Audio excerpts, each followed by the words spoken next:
Hello and welcome to Trading Up Part 5. Yes, in the previous episode I had the recovery truck known as Not Transit Face up for sale on Marketplace. When I say up for sale, what I really mean is up for swaps. You can't do just swaps on Marketplace, you have to put a price in it, so it's just a random number that I picked out of the awkward nowhere, and I've had no response. By the end of this video, this vehicle will be gone. So I went back to doing something which I do know works, and that's just to simply stick the thing on my own Facebook profile. For some reason I get much better coverage sharing with people who know me than I do sharing with all the people who don't know me, and straight away quite a few responses. I've had an offer of a Ford Focus automatic, a Citroen van I think it is, and an MG ZR, all cars with MOT I think.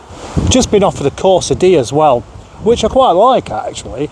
A 3-door Corsa D in white, the kind of car that would probably move on quite quickly, but it's got no MOT, and I've got to stick to my rule with this. I mean, maybe it would just fly straight through an MOT, but I'm not going to take the chance. The ZR as well, of course, always quite a good seller, but short MOT, and I don't think the chap who has possession of this car realised that the truck actually needed welding. Currently, the most likely outcome is this Peugeot van. I think it's a Peugeot, might be a Citroen. It's probably high mileage. It's from a dealer, so it means he probably paid next to nothing for it, but that isn't really relevant. The only trouble is, I know nothing about these vans, so I'm going to have to go off my instincts, and my instincts tell me that a van, a mid-sized van, is very, very easy to then move on for something else. People want vans. I see it all the time, somebody offering a decent car, they just want a van, they just want something they can get work from. So I think if he does turn up, chances are I'll be going for it. The other thing about vans is that condition is always less important. People don't give a shit whether it's got scratches or scuffs or dents and stuff like that, as long as you can get in it, turn the key, and it'll start and drive away. Yes, talking myself into this being the best thing to do. I've spent pretty much all of my Sunday answering questions and trying to find messages from people who are interested in my recovery truck. 26,000 views that post has had. Lots of things on there that I would definitely go for. In particular, a Chrysler 300C Estate. That's an interesting car. Various Vauxhalls and Fords, and Mercedes C-Class. A few things that go absolutely nowhere near as well. A white Mini R56 diesel with a new MOT. But the problem is, you answer somebody and ask a question and they don't get back to you. And it just makes me wonder, why did they bother posting a picture in the first place? Don't mean to sound aggressive about it. It's all a bit overwhelming when you have so many potential cars to take on. So many, it's been ridiculous. Even a Vauxhall Zafira, a red Vauxhall Zafira, I'd take that, but I got no reply. Mark 6 Golf, I'd take that. I thought there'd be a bit of interest in it, but I get the impression that because there's so many people that don't know me reading through the advert, they don't read through the advert, they just look, see a recovery truck and think, oh, that's worth quite a bit. He just wants a car for it. I've got a car. I thought it had gone cold last night because it just seemed to go quiet. But then I've discovered that when you do a public post, anyone can post on it, but you don't get a notification unless you actually know them. And that meant an awful lot of unanswered questions for quite a while of the day. There's a brilliant situation to be in where I've got so much choice, but it ends up becoming a bit, not confusing, but overwhelming after a while with the amount of people that you could be talking to, and I don't want to let anyone down, so I don't want to say, oh yeah, come over tomorrow with this, and then say the same thing to somebody else, and you know, whoever gets here first is the one that gets the choice. No, that's just unfair, and I'm not an unfair man. I wasn't going to be fussy in the first place. I had my sights set on just a car with an MOT, and I wasn't really being that fussy about it because it'd be a lot easier to deal with than all of that corrosion. Plus I can just get it moved on more quickly without a lot of faffing around. So I think tomorrow I'm going to make my mind up on one of these that I shall definitely pursue to have. It's Monday and I'm almost back where I started. I've had two what I thought were solid offers for today. One of them was the Chrysler 300C estate, which I'm very keen on, but that deal can't go ahead now. And the other was a 2016 Astra, and it turns out there's no V5. And I can't be taking on a car that, although it seems like a really good deal, I'm going to end up having to apply for a V5 for, taking the risk of it never arriving. My Facebook posts always do seem to get quite good views, so nearly 37,000 views is doing quite well, but it only really lasts a couple of days and then it just drops off. So I need somebody serious to be popping along before Facebook stops flinging it out there.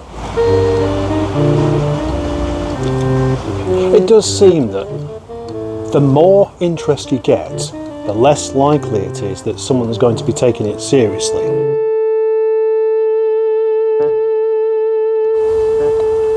I had a day off yesterday, so we could take a trip to the Wales, which was more tiring than being at work. Partly because of the amount of messages I was still dealing with, and not knowing whether there were just going to be dead ends and more disappointments. But today, I do have somebody coming, and they're on the way right now.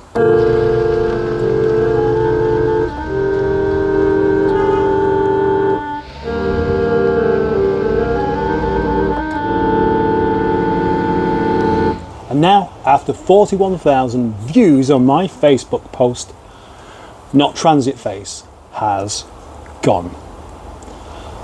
Off to Bradford, actually. I don't know its future, and I don't need to be overly concerned.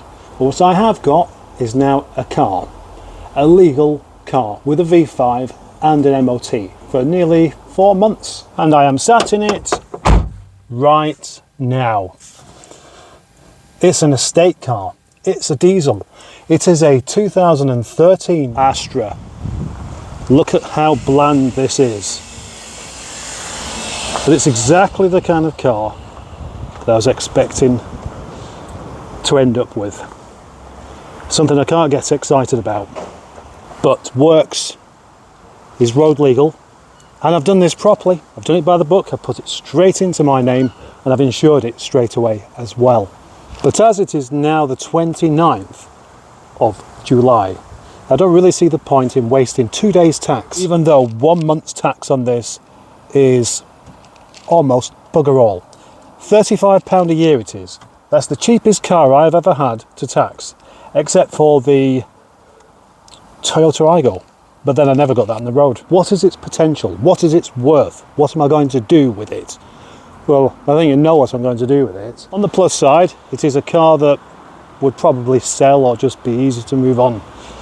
Negative. The bumper paint is pretty bad. It's been resprayed. It's a really rather bad job of it. The colour didn't even match. The paint feels like it's not been washed in a very long time, which is a good thing because it means that as soon as I wash it, it will come up a lot nicer. It has steel wheels, but that's fine because the tyres are good. Age-related scratches and scuffs everywhere. Quite a long boot, but a bit on the narrow side. Perfect for the dog. It will benefit greatly from a really good vacuuming and clean up in here. It's got that kind of really shitty carpet that's really difficult to clean. But, you know, it's not been clean for quite a while, I would say. Oh, there's 20 pence down there. One thing that would put some off, but never me, is the mileage. Where's the mileage?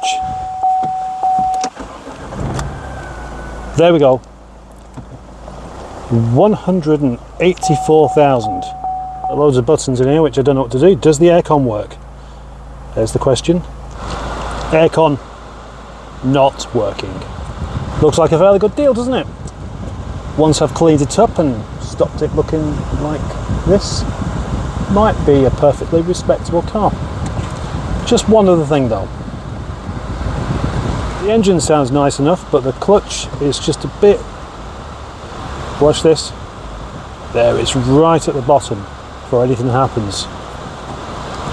This tax thing is a bit of a double-edged sword, certainly from the perspective of moving it on quickly, because I'll pay £35 for the whole year, but that is only applicable whilst I have it, and I may only have it for 10 days, which means it's cost me £35. Another car that I may pay £25 a month for, I may have for a month, which will cost me less. There is a temptation to just tax it now, run it around, see what it's like, so I can gather a little bit of confidence with it to make sure it's okay for selling on, or just use it in the meantime. Just one thing puts me off though. As a family car, it desperately does want a proper good clean up. It's grubby, and also it takes 48 hours to show up on the insurance database.